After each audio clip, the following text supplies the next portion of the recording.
पसीने से लिखते हैं अपने तकदीर को, उनके मुकद्दर के सफ़ेद कागज़ कभी कोरे नहीं होते। जी हाँ दोस्तों, नमस्कार, मैं अमित एक बार फिर से आप सभी लोग का स्वागत करता हूं। आ चुके हम आपके बीच में लेकर एक बहुत ही इन्फॉर्मेटिव वीडियो। जैसा कि आप सभी जानते हैं, एसबीआई क्लर्क का जो नोटिफिकेशन 2023 का यानी 2023 का है वो हमारे यहाँ आ चुका है। इसी के बारे में थोड़ा सा मैं आपसे डिस्कशन करूंगा, थोड़ी जानकारी दूंगा, और इसके ऊपर हमारे यहाँ जो ऑनलाइन कोर्स चलने वाला है, जैसा आपने थंबनेल में देखा होगा, फ्री ऑनलाइन कोर्स चलने वाला है, उसके बारे में मैं थोड़ा सा आपसे बात करूंगा। ठीक है, तो सबसे पहले हम लोग बात कर लेते हैं थोड़ा सा जो है इसके सिलेबस के बारे में या फिर इसके थोड़ा सा वैकेंसीज के बारे में। तो देखें, जो टोटल वैकेंसी आपकी आई है वो टोटल वैकेंसी है ऑल ओवर इंडिया 8773 वैकेंसीज। ये टोटल वैकेंसी आई है, जिसमें यूपी के लिए जो वैकेंसी आई है वो आया है आपका जो है 1783 यानी 1781 यानी 1781 वैकेंसीज टोटल यूपी के लिए आया है।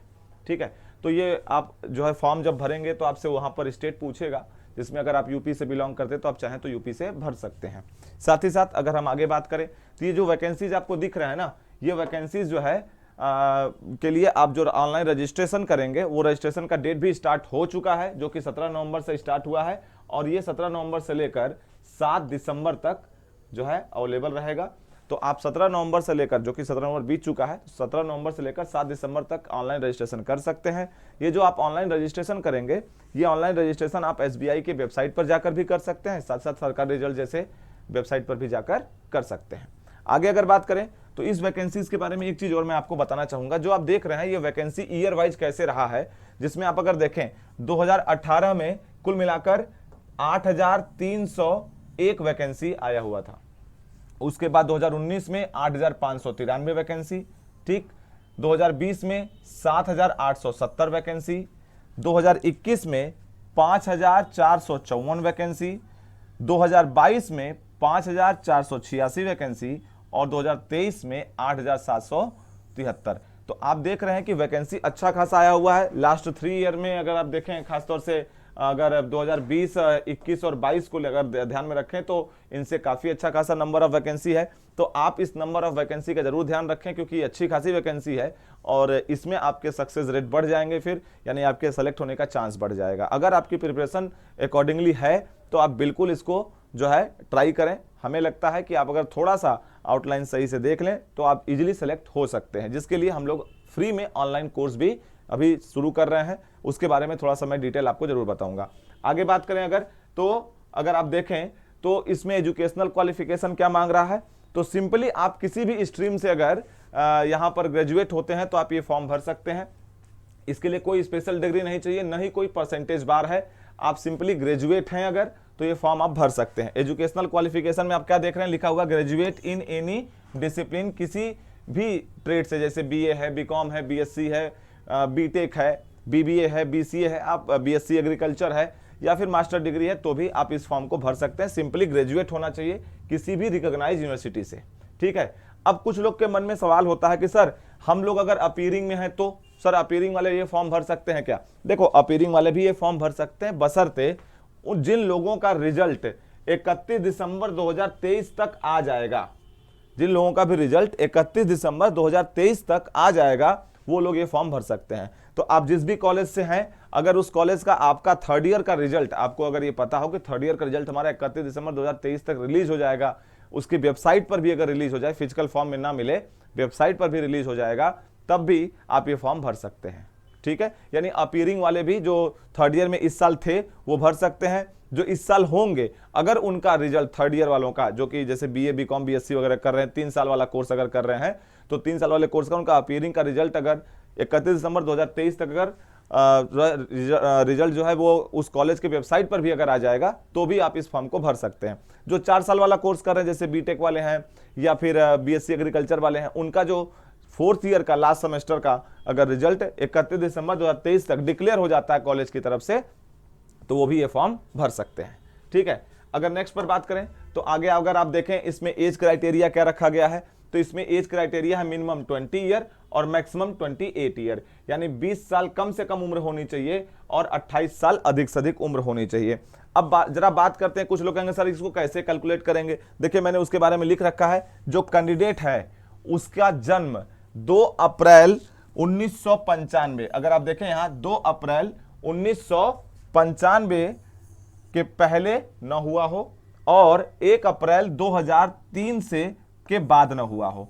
यानी कि हम ये कह रहे हैं आपसे कि जो लोग भी 2 अप्रैल 1995 के से लेकर 1 अप्रैल 2023 जो है, यहां पर आप देखें अगर तो 3 होगा, 23 नहीं होगा, ये गलती से टाइपिंग एरर था।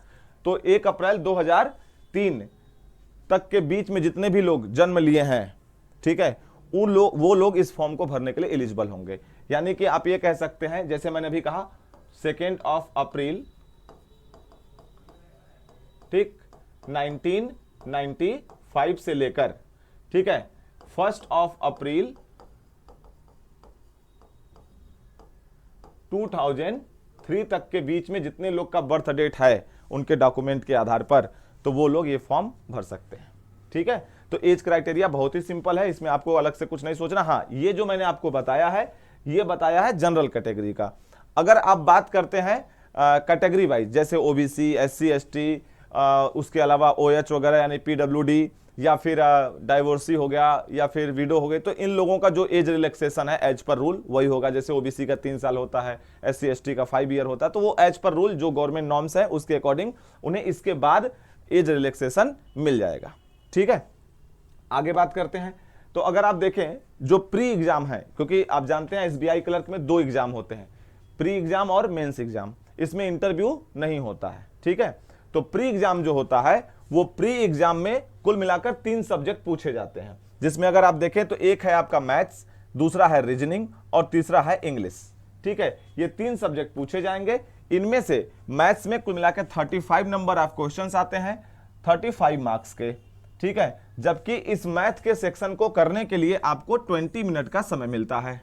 वही अगर आप बात कर लें रीजनिंग पर, तो रीजनिंग में भी 35 क्वेश्चंस आएंगे, 35 मार्क्स के, और इसे भी करने के लिए आपको 20 मिनट का समय दिया जाता है। ठीक है, वहीं अगर इंग्लिश की बात करें तो इंग्लिश 30 क्वेश्चन आता है, 30 मार्क्स का, लेकिन इसके लिए भी 20 मिनट का समय है। तो अगर आप देखें तो इन तीनों सब्जेक्ट को, इन तीनों सेक्शन को अटेम्प्ट करने के लिए जो टोटल आपको समय मिल रहा है, हर एक सेक्शन के लिए वो 20 मिनट्स का मिल रहा है। इट मींस कि टोटल आपके जो क्वेश्चंस होंगे वो 100 होंगे, 100 क्वेश्चन 100 मार्क्स के, और टोटल आपको समय कितना दिया जाएगा, 60 मिनट यानी 1 घंटा। यानी कि यहां पर आपको यह बात ध्यान रखना है, आपकी जो स्ट्रेटेजी है वो इस कदर होनी चाहिए कि आपको 20 मिनट में ये 35 क्वेश्चन कर लेना है। अगर आपका मैथ का सेक्शन ओपन है, ठीक है, तो फिर रीजनिंग का सेक्शन तब तक ओपन नहीं होगा जब तक ये 20 मिनट खत्म नहीं हो जाते हैं। उसके बाद फिर रीजनिंग का सेक्शन अगर ओपन हुआ तो रीजनिंग का सेक्शन जब तक ये 20 मिनट नहीं खत्म हो जाता तब तक वो नेक्स्ट सेक्शन पे नहीं आएगा, न ही लास्ट पे जाएगा। ध्यान रखिएगा, एक सेक्शन का टाइम अगर एंड हो गया तो वो दोबारा आप उस पे नहीं जा सकते हैं। तो ये सब आपको ध्यान रखना होगा, टोटल टाइम का ख्याल रखना होगा, और उसके अकॉर्डिंगली फिर आपको परफॉर्म करना होगा। वही अगर हम मेंस की बात कर लें तो मेंस एग्जाम में आप देखें अगर, तो कुल मिलाकर 4 सब्जेक्ट होते हैं, होता तो 5 है लेकिन एक सब्जेक्ट उसी रीजनिंग में ही ऐड होके आ जाता है। तो मैथ्स की अगर बात कर लें तो मैथ्स में कुल मिलाकर 50 क्वेश्चन आते हैं, 50 मार्क्स के आते हैं, जबकि उस मैथ के सेक्शन को करने के लिए कुल मिलाकर 45 मिनट मिलता है। ठीक है, वहीं रीजनिंग के साथ साथ कंप्यूटर भी साथ में इसमें जुड़ जाता है। ठीक है, कुछ क्वेश्चंस में कंप्यूटर के भी होते हैं रीजनिंग के सेक्शन में ही। तो रीजनिंग में आता है कुल मिलाकर 50 क्वेश्चंस, ठीक है, रीजनिंग और कंप्यूटर मिलाकर, जिसको करने के लिए आपको 60 मार्क्स का यानी 60 मार्क्स का होगा, और इसे करने के लिए कुल मिलाकर आपको 45 मिनट्स मिलते हैं। अगर आप इंग्लिश की बात कर लें तो इंग्लिश नंबर ऑफ 40 क्वेश्चंस आते हैं, 40 मार्क्स के आते हैं, और इसको करने के लिए 35 मिनट आपको मिलता है। चौथा सेक्शन जो इसमें जुड़ जाता है, जो कि प्री में नहीं था, वो है आपका जीए। तो जीए में कुल मिलाकर 50 क्वेश्चंस आते हैं, 50 मार्क्स का आते हैं, और इसको करने के लिए भी आपको 35 मिनट मिलता है। ठीक है, तो टोटल अगर आप देखें तो 190 क्वेश्चन हो जाते हैं। टोटल मार्क्स की अगर बात कर लें तो टोटल मार्क्स हो जाता है आपका 200, जबकि टोटल टाइम की बात कर लें तो टोटल टाइम आपका हो जाता है, देखो 45 90 इधर हो गया और 35 70 इधर हो गया, यानी कुल मिलाकर 1 घंटा 60 मिनट, मतलब टोटल 2 घंटा और 40 मिनट, यानी कि 160 मिनट आपको मिलता है। ठीक है, तो टोटल पेपर 160 मिनट यानी 2 घंटा 40 मिनट का होगा मेंस का पेपर, जिसके लिए आपको प्री क्वालिफाई करना होगा।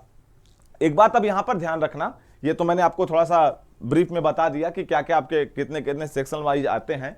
अगर मैं आगे बात करूं, ध्यान रखना एक चीज का, जैसे अगर आप देखें तो जो प्री होता है, जो क्लर्क का प्री एग्जाम होगा, इस प्री एग्जाम को जब आप क्वालिफाई कर जाते हैं उसके बाद ही आप जो है मेंस एग्जाम दे पाएंगे।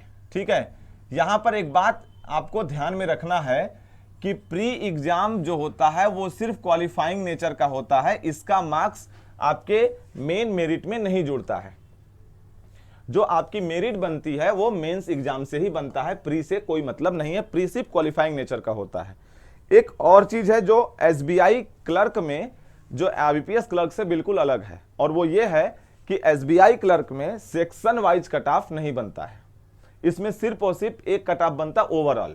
ठीक है, जैसे अगर आप देखेंगे आईबीपीएस क्लर्क में ना, तो उसमें क्या होगा कि उसमें सेक्शन वाइज कट ऑफ भी आपको क्लियर करना होता है और ओवरऑल कट ऑफ भी क्लियर करना होता है।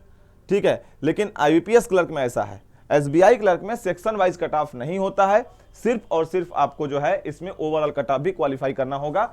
तो प्री अगर आप क्वालिफाई कर लेते हैं तो आप मेंस के लिए एलिजिबल होते हैं, मेंस एग्जाम में अगर आप आएंगे वो क्वालिफाई कर लेंगे तो डायरेक्टली आपको बैंक अलॉट हो जाएगा, इसमें इंटरव्यू का कोई प्रोसीजर नहीं है।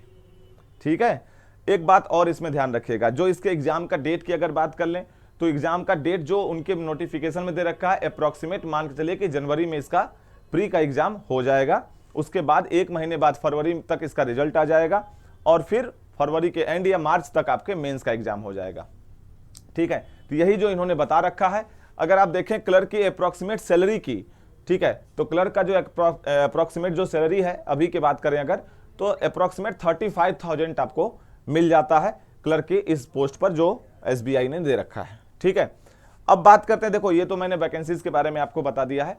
अब मैं बात करता हूं, चूंकि इसरो एकेडमी इन सब चीजों को ध्यान में रखता है, इस वजह से चूंकि कैंडिडेट जो लोग अपीयर हैं या अपीयर हो सकते हैं या जो लोग अपने आप को प्रिपेयर कर रहे हैं इस तरह के एग्जाम्स के लिए, तो हमारी कोशिश होती है कि आपको क्वालिटी एजुकेशन मिले और वो क्वालिटी एजुकेशन जो आपको मिले वो इस कदर हो कि आपके लिए फ्रूटफुल हो। ठीक है, कोई रिजल्ट दे आपको, इसी बात का ख्याल रखते हुए अभी हम लोग जो है ऑनलाइन मोड में यूट्यूब पर फ्री में क्लासेस इसके शुरू कर रहे हैं एसबीआई क्लर्क के प्री एग्जाम को ध्यान में रखते हुए, जिसमें आपके 3 सब्जेक्ट्स होंगे, मैथ, रीजनिंग और इंग्लिश। इन तीनों सब्जेक्ट का हमारे यहाँ जो क्लासेज होगा वो क्लासेज आपके चलेंगे। आप चाहें तो इन क्लास को ज्वाइन कर सकते हैं, अपने दोस्तों से शेयर करिए ताकि वो भी ज्वाइन कर सके। अब रही बात ये कि ये कब से शुरू होगा, देखिए ये क्लास का इंफॉर्मेशन 1 या 2 दिन के अंदर जल्दी से जल्दी आपको दे दिया जाएगा कि ये क्लासेस हम लोग कब से शुरू कर रहे हैं, क्योंकि टाइम बहुत ज़्यादा बचा नहीं है। ठीक है, तो टाइम ज़्यादा नहीं है, इस वजह से हम लोग इस बात का ख्याल रख रहे हैं कि आपको हम जल्दी से जल्दी कवर करें ताकि ज़्यादा से ज़्यादा हम कवर कर पाएँ, जल्दी जल्दी इसको शुरू करना है हमें। ठीक है, इसका कोई चार्ज नहीं होगा और साथ ही साथ जो है इसमें हम आपको इनरोल करने का कोई झमेला नहीं है, यूट्यूब पे फ्री ऑफ कॉस्ट होगा, हर दिन का लिंक आपको मिल जाएगा, आप उस लिंक पे क्लिक करके डायरेक्टली क्लास ज्वाइन कर सकते हैं और क्लास लाइव होगी। तीनों सब्जेक्ट के क्लासेस होंगे, हर दिन 2-2 सब्जेक्ट चलेंगे। ठीक है, जैसे आज अगर मान लीजिए मैथ और रीजनिंग चला, नेक्स्ट डे आपका हो जाएगा रीजनिंग और इंग्लिश, उसके नेक्स्ट डे हो जाएगा इंग्लिश और मैथ, ऐसे करके होगा। तो हर दिन 2-2 क्लास होगी, बहुत लंबा सेशन नहीं करेंगे लेकिन हाँ इंटरेक्टिव होगा। दूसरी बात ये कि इसमें जो कंटेंट होगा वो कंटेंट आपके एग्जाम से रिलेवेंट होना चाहिए, एकदम क्रीम चीज आपको मिलनी चाहिए ताकि आप भी आसानी से इजीली अपने एग्जाम को क्रैक कर सकें। ठीक है, तो उम्मीद करते हैं कि आप लोग को ये सेशन अच्छा लगा होगा, इसमें जो इन्फॉर्मेशन मैंने दिया वो आपके लिए फ्रूटफुल रहा होगा। अब हम लोग जब मिलेंगे आगे तो हम आपको अब इस इन्फॉर्मेशन के साथ मिलेंगे कि हमारा ऑनलाइन क्लास कब से स्टार्ट हो रहा है, क्या डेट होगा। बहुत दिन नहीं लेंगे, 2 या 3 दिनों के अंदर ये स्टार्ट हम लोग कर देंगे। ठीक है, तो बस अपना मोराल हाई रखिए, सेल्फ मोटिवेट होते रहिए और कोशिश करिए कि इस बार की वैकेंसी में आपका सिलेक्शन हो जाए, क्योंकि सर जितना ज़्यादा समय आगे बढ़ेगा, जितना ज़्यादा आप लोग डिले करते जाएंगे, कंपटीशन उतना बढ़ता जाएगा, नंबर ऑफ रिस्ट्रिक्शंस उतने बढ़ते जाएंगे, तो ये आपके लिए थोड़ा सा टफ होता चला जाएगा। ठीक है ना, कहते हैं ना कि जिद करना भी और जिद पर अड़े रहना भी बड़ा मुश्किल है, बड़े होकर बड़े रहना भी। ठीक है, तो बड़े बनिए और कोशिश करिए कि आप उस डिजायर पोस्ट को अचीव कर सकें जहां आप जाना चाहते हैं।